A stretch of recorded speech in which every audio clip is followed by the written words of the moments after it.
This video is video number 2 and will explain how to complete the enrollment update process for a currently enrolled student. So I'm going to use the website listed and then click I am parent. My username, in this case it's going to be Country Star Mom, because we're going to use Carrie Underwood as our example, and the password, and log in. The first thing you'll be required to do is to download and acknowledge the handbook for the student's school which you are updating. So we'll click that link and download. Then you will sign the document, and in this case it will be Carrie Underwood. You'll use the actual name that you registered with and not the username or the login name that you created at this step. Say yes.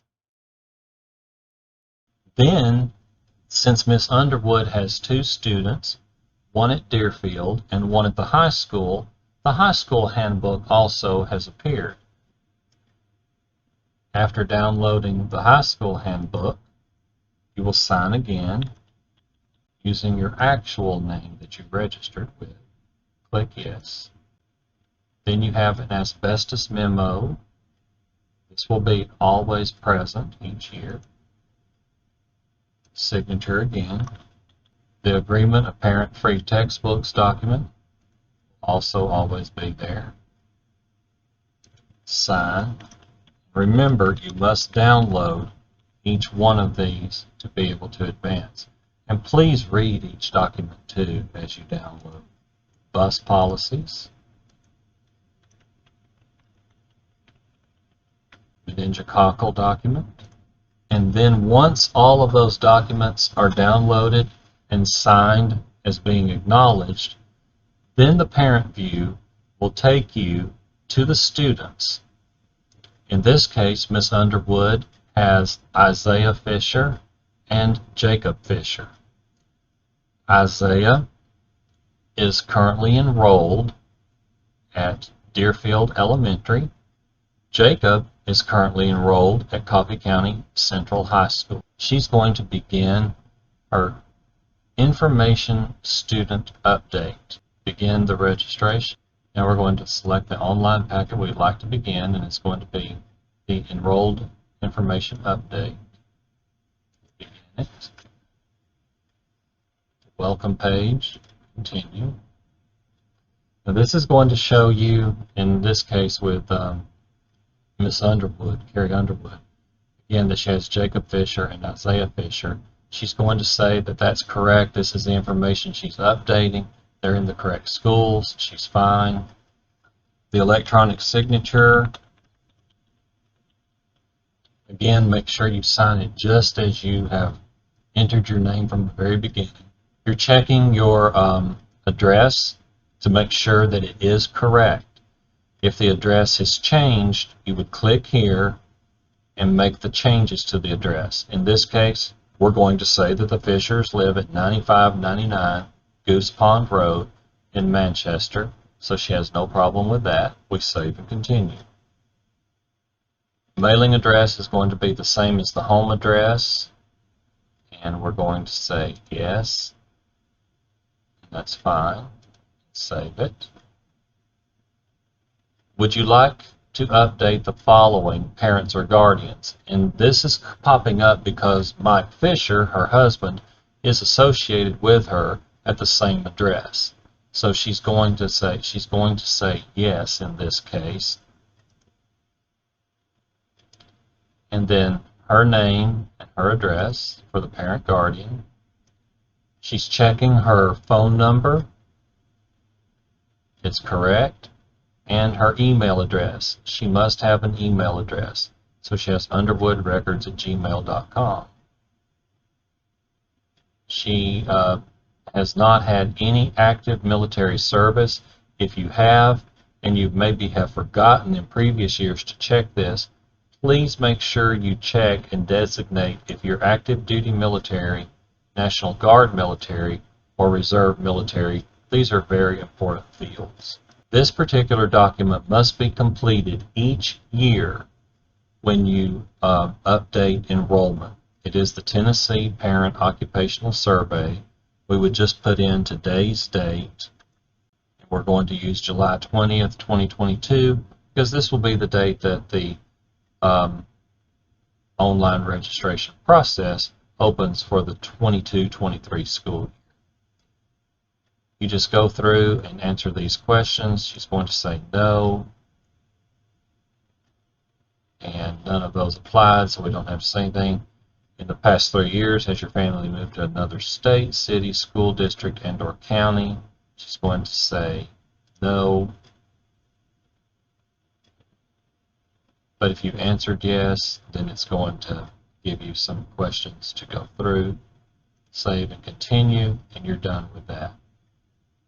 Now, she's completed hers. Mr. Fisher's is in progress, but she's going to go ahead and save and continue, because understand that Mr. Fisher is capable of completing his own updates.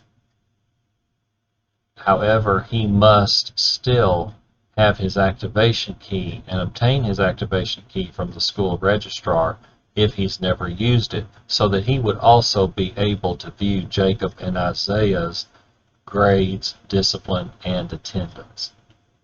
So we're going to save and continue. Now, please review any progress or in-progress parents and guardians to complete. I did that on purpose so that you would see that the red box will come up and warn you to do this. So she's going to go ahead and do it, because remember, the program asked her and prompted her earlier if she wanted to update his. So we're going to look, and she's going to go ahead and answer his too.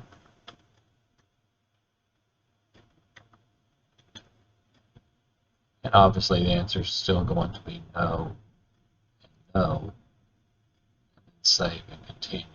Now it's complete. Save and continue. Emergency contacts. Parents, this is very important. You cannot list yourself or your spouse as an emergency contact. So we're going to add a new emergency contact here for the Underwoods. And we're going to say that Kelly Pickler is going to be an emergency contact for her. You don't have to, if you know this information, you can fill it in. If you don't, it's not necessary. We're going to save. But we do have to have a phone number. So we're going to say that Ms. Pickler's phone number, we're just going to make one up, 615-630, and it's going to be 1234. It's going to be her phone number. And we will save and continue. And that's all. We're going to go ahead and save that. And now Ms. Pickler was added as an emergency contact. Then the students to enroll, and when you do this, naturally it'll say the 22-23 school year, but for now, 21-22 school year, she has Jacob and Isaiah. So yes, she's going to include both of these. They are in progress.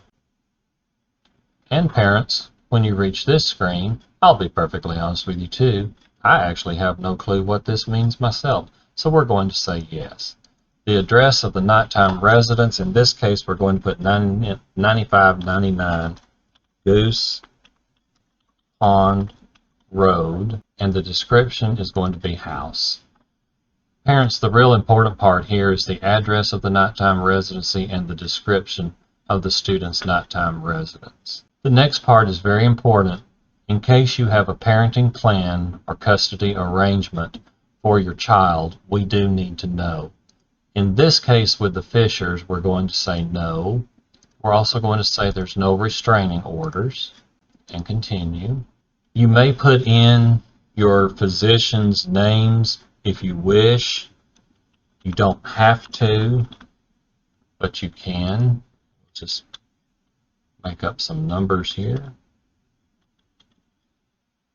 Let's save and continue.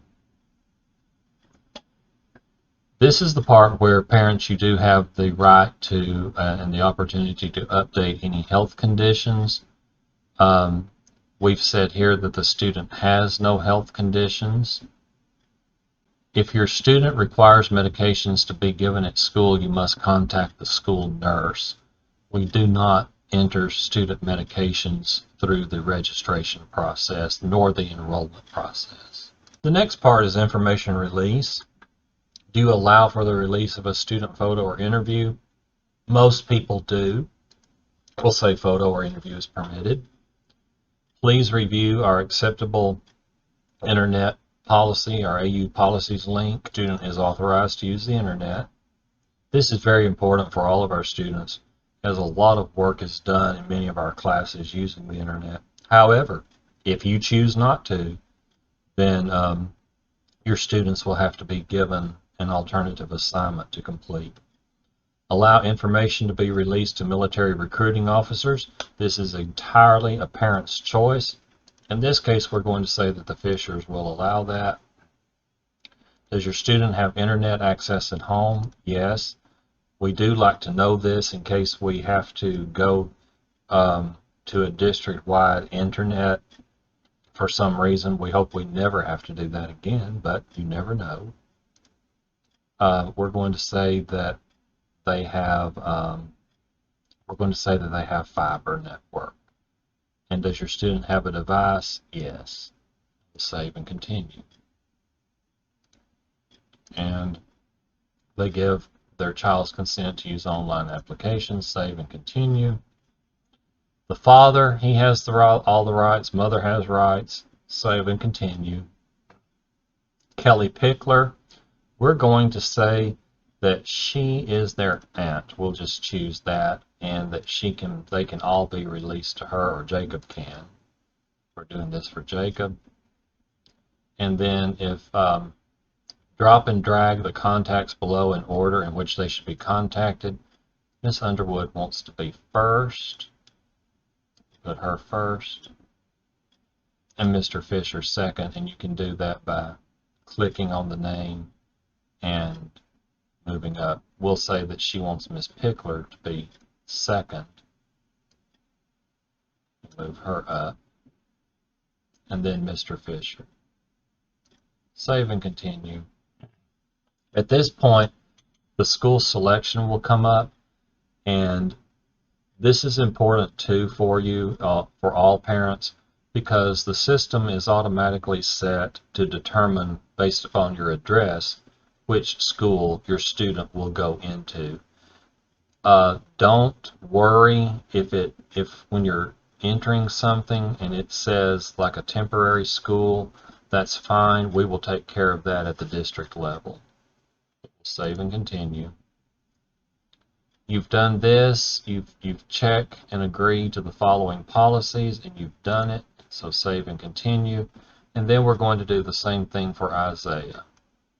Again, we'll click yes. I don't know what that means. We're going to say that he lives at home also. Save. Has no health conditions. Medications must be given in school. And we're going to go through here. And for some reason, we'll just go ahead and say that for some reason they've decided they don't want Isaiah photographed. We'll just pick that just so that to show you that you do have the availability to choose that. He is authorized to use the internet. Yes, but military recruiters are not going to be contacting elementary students. And yes, they have internet at home. We'll say they have fiber network. Yes, he has this. He can use all of the same thing. And you'll notice that Isaiah was much quicker to do because a lot of the information had been stored previously. And we're going to move her up again. We're going to move her up. Miss Pickler, we're going to move her up to number 2. And save and continue. And again, you can see that 9599 Goose Pond Road has been chosen to go to Deerfield Elementary, and that is exactly where the registration would drop in. Save and continue. You've reviewed the policies. Save and continue. And You don't have to check anything here because this is not going to be applicable in this situation, so check and continue.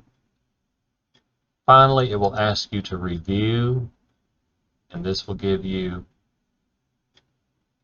a good view of everything that you're submitting.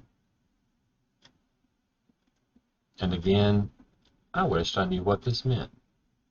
I will figure it out. I have reviewed all registration. I verified that it's correct. You submit. You're pressing OK because that's going to send the registrations to the school, and then the school will process, and you are done. You don't have to worry about anything else, and you'll notice that in the enrollment information update, all you did was basically make any changes that you wanted to. If you wanted to make changes to your address, you could. If you needed to make any changes to emergency contacts. In this case, the Fishers did not have any emergency contacts listed. If they did, and they had some that you wanted to remove, you can remove them at this time too. So basically, you have the chance to add or subtract any kind of demographic information that you need.